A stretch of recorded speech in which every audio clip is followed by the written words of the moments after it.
శంకర హృదయ నివాసిని పార్వతి పరమేశ్వరి శంకర హృదయ నివాసిని పార్వతి పరమేశ్వరి.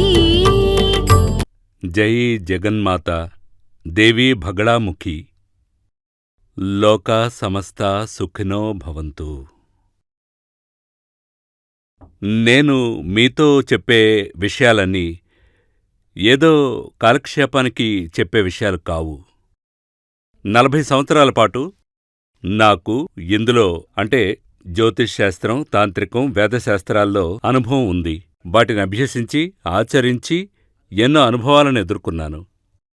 ఆ అనుభవాల ద్వారా నేను తెలుసుకున్న దాన్ని, జరిగిన సంఘటనల్ని నేను మీకు వివరిస్తున్నాను. కాని ఆ చోటు, మనుషుల పేర్లు మార్చి చెప్తూ ఉంటాను. ఇప్పుడు మీరు నా దగ్గరకు సలహా కోసం వచ్చారు. మీ వ్యక్తిగత విషయాలు 10 మందికి చెప్పకూడదు కదా. అందువల్ల నేనేం చేస్తాను, ఇదంతా నేనెందుకు చెప్తున్నానంటే మిగతా వాళ్లక్కూడా అటువంటి అనుభవాలే ఉండి ఉండొచ్చు. అలాంటి జాతకాలు ఉన్నవాళ్లు కూడా ఉండొచ్చు. వారు తమ జీవితంలో వాళ్లకు ఉన్న దోషాల్నుంచి బయటపడ్డానికి ఒక మార్గం చూపించడానికి ఇదంతా చెప్తున్నాను. కొన్నేళ్ల క్రితం అంటే సుమారు 2 నుంచి 4 సంవత్సరాల ముందు ఒక పెద్ద కాంట్రాక్టర్, ఆయన గవర్నమెంట్లో ఇండియాలో ఉన్న అన్ని స్టేట్స్లోనూ, అన్ని రాష్ట్రాల్లో, అంతేకాదు విదేశాలలో కూడా, అదే మలేషియాలో బిజినెస్ చేస్తున్నారు. ఈ ఓవర్ బ్రిడ్జ్ నిర్మాణం చేస్తుంటారే, ఫ్లైఓవర్ బ్రిడ్జ్, అది చిన్న రైల్వే ట్రాక్, ఇలాంటి నిర్మాణ పనులు చేపడుతూ ఉంటామని ఆయన చెప్పారు. ఆయనకి పెద్ద కంపెనీ ఉంది. ఇదంతా ఆయన చెప్పారు. ఆయన జాతకం చూస్తే నేను చెప్పలేదు, ఆయన చెప్పిందే. పెద్ద కంపెనీ ఉందట, 2000 మంది స్టాఫ్ ఉన్నారట. అటువంటి విలాసవంతమైన జీవితం ఆయనది. ఇప్పుడు ఆయన నా దగ్గరికి ఎందుకొచ్చారంటే, కేరళలో ఆయన ఒక బైపాస్ రోడ్డు నిర్మాణం చేపడుతున్నారట. దానికి టెండర్ నాకొచ్చింది. దాని నిర్మాణం నేనే స్వయంగా చూడనా, లేదంటే సబ్ కాంట్రాక్టుగా ఎవరికైనా ఇవ్వచ్చా? నాకు గవర్నమెంట్ నుంచి వచ్చింది, దాన్ని మరొకరికి హ్యాండోవర్ చేయొచ్చా ఒక మార్జిన్ పెట్టుకుని?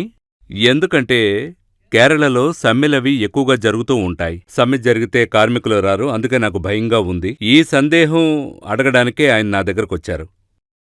అప్పుడు ఆ విషయాలన్నీ జాతకం చూసి ప్రశ్న వేసి ఆయన సందేహాలన్నీ తీర్చాను. మీరే స్వయంగా కాంట్రాక్ట్ తీసుకోవచ్చని చెప్పాను. అది మంచి విషయమే. ప్రజల నుంచి గాని, రాజకీయ నాయకుల నుంచి గాని, గవర్నమెంట్ నుంచి గాని ఎటువంటి అడ్డంకులు రావని నేను ఆయనతో చెప్పాను. ఇదంతా చెప్పి పూర్తయిన తర్వాత ఆయన భార్యాభర్తలు ఇద్దరూ వచ్చారు. వాళ్ళిద్దరూ ఒకరితో ఒకరు దేని గురించో చెవిలో గుసగుసలాడుకున్నారు. విషయం ఏంటని వాళ్ళని అడిగాను. అది మా పిల్లలకు పెళ్లి చేద్దామని అనుకుంటున్నాం, వాళ్ల జాతకం చూసి కాస్త చెప్తారా అని అడిగారు. ఇవ్వండి, చెప్తాను అన్నాను. అప్పుడు కూతురు, అల్లుడు, కొడుకు, కోడలు, అంటే కొడుకుకి, కోడలికి, కూతురికి, అల్లుడికి, అంటే కూతురుతో నిశ్చయమైన అల్లుడి జాతకం, కొడుకుతో నిశ్చయమైన కోడలి జాతకం, ఇలా 4 జాతకాలు ఇచ్చారు. నిశ్చితార్థం అయింది, చాలా గ్రాండ్గా చేశాం స్వామి అని నాతో అన్నారు.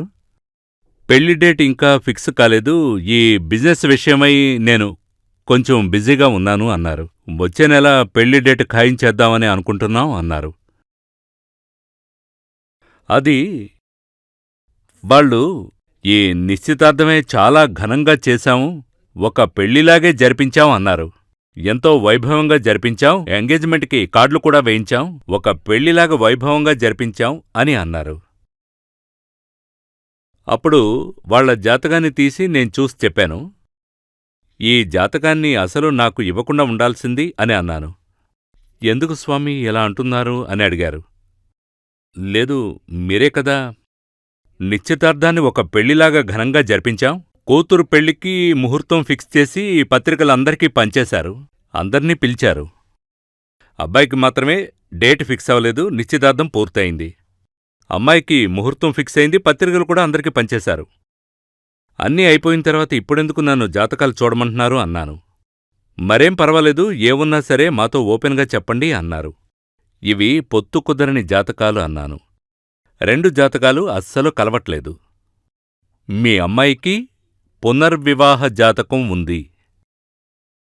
పెళ్ళయిన తర్వాత ఏదొక సమస్య వల్ల వాళ్ళు విడిపోతారు.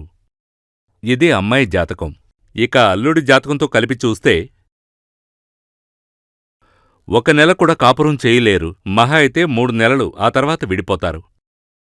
అమ్మాయి తిరిగి పుట్టింటికి వచ్చేస్తుంది. ఇలా అని చెప్పాను. ఆయన భార్య ఏడవడం మొదలుపెట్టింది. ఏంటి స్వామీ ఈ విధంగా చెప్తున్నారు? మేము చాలా చోట్లకు వెళ్ళి చూపించాం. వాళ్ళందరూ చూసి బావుందని చెప్పిన తర్వాతే మేము ఈ పనులన్నీ చేశాం. మీరేంటి ఇలా చెప్తున్నారని అడిగారు. ఇది శాస్త్రం కదా, మరి అలాంటప్పుడు అందరూ ఒకేలా చెప్పాలి కదా అని అడిగారు. వాళ్ళడిగింది 100% నిజమే. కాని శాస్త్రాన్ని చదివినంత మాత్రాన సరిపోదు. అనుభవం కూడా ఉండాలి. అంతకు మించి దైవకృప ఉండాలి. నేను వాళ్ళతో అన్నాను, శాస్త్రం చదివితే సరిపోదు, ఆచార్యులకు అనుభవం ఉండాలి, దైవకృప కూడా ఉండాలి అని. నేను చదివిన శాస్త్రం ప్రకారం ఇదింతే. మీరు ఈ వివాహాన్ని ఇంతటితో ఆపేయండి. లేదంటే కూతురికి ఇంకొక వివాహం చెయ్యాల్సి వస్తుంది. అందులో ఎలాంటి మార్పు ఉండదు. వాళ్ళు నాతో వాదించారు, అలా జరగడానికి అవకాశం లేదు అని. వాళ్ళది సాంప్రదాయమైన ఫ్యామిలీ, వాళ్ల మధ్య గొడవలు రావు, నా కూతురు చాలా మంచి పిల్ల, ఎట్టి పరిస్థితుల్లోనూ అలా జరగదు అన్నారు. నేనన్నాను, మీ అమ్మాయిని చూడలేదు, మీ అబ్బాయిని చూడలేదు, నేను కేవలం జాతకం చూశానన్నాను. ఈ జాతకం ప్రకారం ఇలాగే జరుగుతుంది. ముందుగా మీరు మీ అమ్మాయికి మాంగల్య దోషం ఉంది కాబట్టి ఏదైనా పరిహారం చేశారా అని అడిగాను. లేదు, మాకొక గురువుగారున్నారు, ఆయనే మాకోసం పూజలవి చేస్తుంటారు అన్నారు. కాని మా అమ్మాయికి మాంగల్య దోషం ఉందని ఇప్పటివరకు ఎవరూ చెప్పలేదన్నారు. అంటే జ్యోతిష్శాస్త్రం తెలిసిన వాళ్ళు మీ జాతకాల్ని చూడలేదు అన్నాను. ఇందులో మార్పేమీ లేదు. సరే, ఏదైనా పరిహారం చేస్తే మారుతుందా అని అడిగారు. అది జరగని విషయం. ఎన్ని పరిహారాలు చేసినా కూడా ఈ అమ్మాయి అబ్బాయి జాతకాలు కలవనే కలవవు. మహా అయితే వాళ్ళిద్దరూ 2-3 నెలలు మాత్రమే కలిసుంటారు. తర్వాత కొడుకు జాతకం తీసి చూశాను. అది కూడా సేమ్ అలాగే ఉంది. కొడుకుకైతే అసలు పెళ్ళే జరగదు, పెళ్లికి ముందే విడిపోతారు. ఒకవేళ పెళ్లి జరిగినా కూడా 15-20 రోజులు మాత్రమే, 1 నెల కూడా వాళ్ళు కలిసుండరు.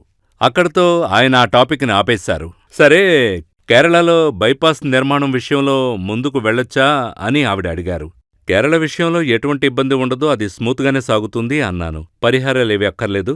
కాకపోతే ఆ నిర్మాణం జరుగుతున్న రోడ్డు పక్కన ఏదైనా దేవాలయం ఉంటే ఆ దేవాలయానికి వెళ్ళి దర్శించుకోండి అన్నాను. అక్కడ దేవునికి కానుకలు సమర్పించండి, అది చాలు అన్నాను. ఏదైనా పని ప్రారంభించేటప్పుడు గణపతి పూజ చేస్తాం కదా, ఆ విధంగా చెయ్యండి, అది సరిపోతుంది అన్నాను. మళ్ళీ వాళ్ళకి ఇంకో సందేహం వచ్చింది. నన్నడిగారు, మీరు చెప్పింది నిజమా స్వామీ, మా అమ్మాయి జీవితం ఇలా అవుతుందా అని అడిగారు. అప్పుడు నేనన్నాను, మీరొక స్టాంప్ పేపర్ తీసుకురండి, నేను దానిమీద రాసిస్తానన్నాను.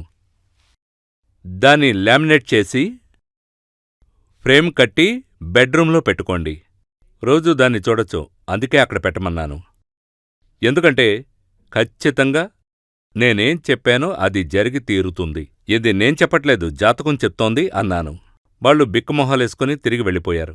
తర్వాత 1 నెల, నెలన్నర గడిచింది. ఆయన ఫోన్ చేసి మా మేనేజర్తో మాట్లాడాడట, స్వామిగారితో అర్జెంటుగా మాట్లాడాలి అని. నేను సాధారణంగా ఎవరితోనూ ఫోన్లో మాట్లాడను. ఇక్కడ నా దగ్గర మేనేజర్ హోదాలో ఉన్నవారే మాట్లాడతారు. అప్పుడు మా మేనేజర్ వాళ్ళు చాలా అర్జెంటుగా మాట్లాడాలట అని అన్నారు. సరే ఇవ్వండని నేను మాట్లాడాను. మాట్లాడినప్పుడు వాళ్ళేమన్నారంటే, స్వామీ, కూతురికి విదేశంలోనే పెళ్లి జరిపించాం. కాని మా అమ్మాయి ఎవరికీ చెప్పకుండా అక్కడ్నుంచి బయలుదేరి మా ఇంటికొచ్చేసింది. తన పెట్టెబెడ సర్దుకుని వచ్చేసింది అన్నారు. తనని ఎంతడిగినా మాట్లాడడం లేదు, ఒకే మాట చెప్తోంది, తనకి ఈ బంధం వద్దు అని, నేను ఇకపై అక్కడికి వెళ్ళను అని. ఇప్పుడేం చేయాలో మాకర్థం కావట్లేదు అని అన్నారు. నేనేం చెప్పానంటే, నేను మీతో ఫోన్లో మాట్లాడడం కుదరదు, మీ కూతుర్ని తీసుకుని ఇక్కడికి రండి అన్నాను. రేపు రావచ్చా అని నన్నడిగారు. అలా కాదు, మీరెప్పుడు అపాయింట్మెంట్ తీసుకుంటారో అప్పుడు ఆఫీసుకు ఫోన్ చేసి రండి అన్నాను. ఆ తర్వాత ఒకరోజు వాళ్ళు కూతుర్ని తీసుకుని వచ్చారు. అప్పుడు తల్లి, తండ్రి, కూతురు ముగ్గురూ నా ఎదురుగా కూర్చున్నారు. తండ్రి అన్నారు, ఎందువల్ల భర్తను వదిలేసొచ్చావని అడిగితే ఏ సమాధానం చెప్పడం లేదు స్వామీ, ఏమీ అర్థం కావడం లేదు అన్నారు. నోరు విప్పడం లేదు స్వామీ అన్నారు. నాకు అర్థం కాని విషయం ఏంటంటే, వాళ్ళు మాకంటే చాలా ధనవంతులు, సకల సౌకర్యాలు ఉంటాయని చెప్పారు. ఏ లోటు ఉండదన్నారు. సరే, మీరిద్దరూ బయట ఉండండి, నేను మాట్లాడతాను అన్నాను. దానికి ముందు నేనొక పేపర్ తీసుకొని దానిమీద ఒక విషయం రాశాను. నాకు తెలుగు రాయడం రాదు, కానీ నేను మాట్లాడతాను. మలయాళం రాయడం వచ్చు. వచ్చిన వాళ్ళు మలయాళీసే. అందువల్ల నేను పేపర్ మీద రాసి ఆ పేపర్ని చుట్టి పేరెంట్స్ చేతికిచ్చి బయట ఉండమని చెప్పాను. ఇప్పుడే చూడొద్దన్నాను. నేను మీ అమ్మాయితో మాట్లాడిన తర్వాత మిమ్మల్ని పిలుస్తాను, అప్పుడు రండి అన్నాను. ఈ అమ్మాయిని నేనడిగాను, నువ్వు ఓపెన్గా అన్నీ నాతో చెప్పి తీరాలి. కారణం ఏవై ఉంటుందోనని నేను కాగితం మీద రాసి మీ నాన్నగారికిచ్చి పంపాను. అది నీ జాతకాన్ని బట్టి రాశాను. ఏం జరిగిందో నువ్వు నాతో చెప్పాలి. అప్పుడు ఆ అమ్మాయి చెప్పింది, స్వామీ, అతను అసలు మగవాడే కాదు. అతనికి అసలు మగతనమనేదే లేదు. మా పెళ్ళై 45 రోజులు గడుస్తోంది. ఆ 45 రోజుల్లో 1-2 సార్లు మాత్రమే నన్ను శారీరకంగా కలిశాడు. అప్పుడు కూడా అతను ఒక మగవాళ్లాగా మాత్రం ప్రవర్తించలేదు. అందువల్ల నాకతను నచ్చలేదు. అతనితో ఉంటే నా జీవితం నాశనం అవుతుంది. అందుకే అతను వద్దని నేను వెనక్కొచ్చేశాను. అప్పుడు ఆ అమ్మాయితో ఏం చెప్పాడంటే, నా మాట విని, నువ్వు సెక్సువల్ రిలేషన్కి వేరెవర్నైనా చూసుకో, సొసైటీ దృష్టిలో నేను నీ భర్తగా ఉంటాను అని చెప్పాడట. అది నాకు నచ్చలేదు, అందుకే తనకు దూరంగా వచ్చేశాను అని చెప్పింది. సరే, నువ్వు బయటికి వెళ్ళి అమ్మానాన్నల్ని పంపించు అన్నాను. ఆ పేరెంట్స్ లోపలికొచ్చారు. సరే, మీకిచ్చిన చీటీ మీ అమ్మాయికి చూపించండి అన్నాను. ఆ అమ్మాయి అది చదివి షాక్ అయి అలా వెళ్ళిపోయింది. అందులో నేను ఏం రాశానంటే, ఆమె భర్త ఖచ్చితంగా ఒక నపుంసకుడు అని రాశాను. నేను ముందే అలా రాశాను, నపుంసకుడు అని. అది జాతకంలోనే ఉంది. 8వ స్థానంలో పాపగ్రహం ఉంటే, ముఖ్యంగా బుధుడు నీచస్థానంలో ఉంటే అతనికి మగతనం అనేదే ఉండదు. నపుంసకుడు అంటే స్త్రీ సాంగత్యానికి పనికిరాడు. జ్యోతిష్ శాస్త్రం ఎంత పర్ఫెక్ట్గా ఉందో మీరే చూడండి. కాసేపయ్యాక ఆ అమ్మాయి లోపలికొచ్చింది. ఆ చీటీ చూశాక బయటికి వెళ్ళింది కదా. అమేజింగ్ స్వామీ, మీరింత కరెక్ట్గా ఎలా చెప్పగలిగారు? ఇదే కారణం. వాళ్లంత ధనవంతులం కాకపోయినా మేము కూడా ధనవంతులమే. మాక్కూడా సొంతంగా ఓ ఫ్లైట్ ఉంది. భాగ్యవంతులం. నాకిక్కడ అన్నీ ఉన్నాయి, ఏ లోటు లేదు. భర్త కోసమే కదా నేనక్కడికి వెళ్ళాను పెళ్లి చేసుకొని.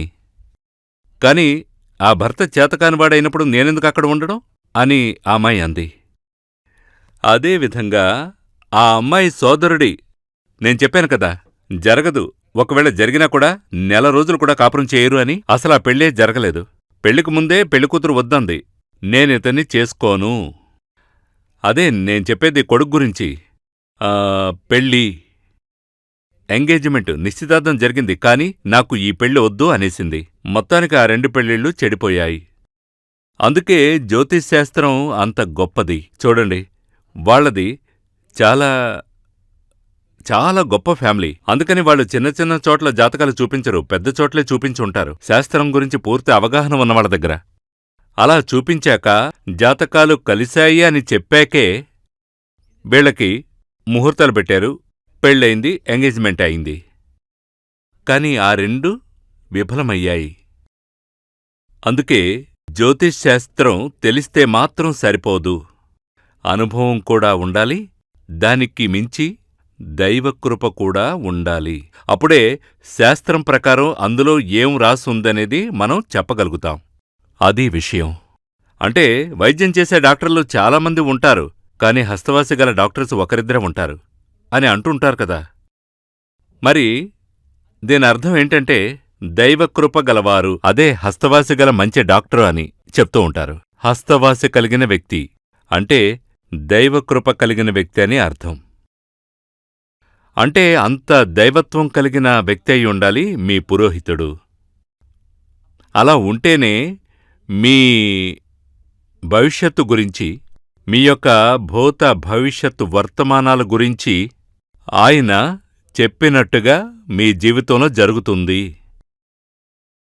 అలా జరగాలి అంటే శాస్త్రం గురించి తెలిస్తేనే చాలదు, దైవత్వంతో అనుభవజ్ఞుడయి ఉండాలి.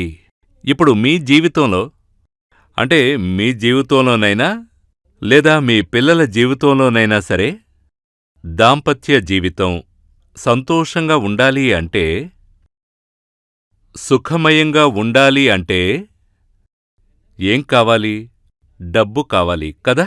డబ్బు లేకపోతే ఏం సుఖం ఉంటుంది ఈ కాలంలో?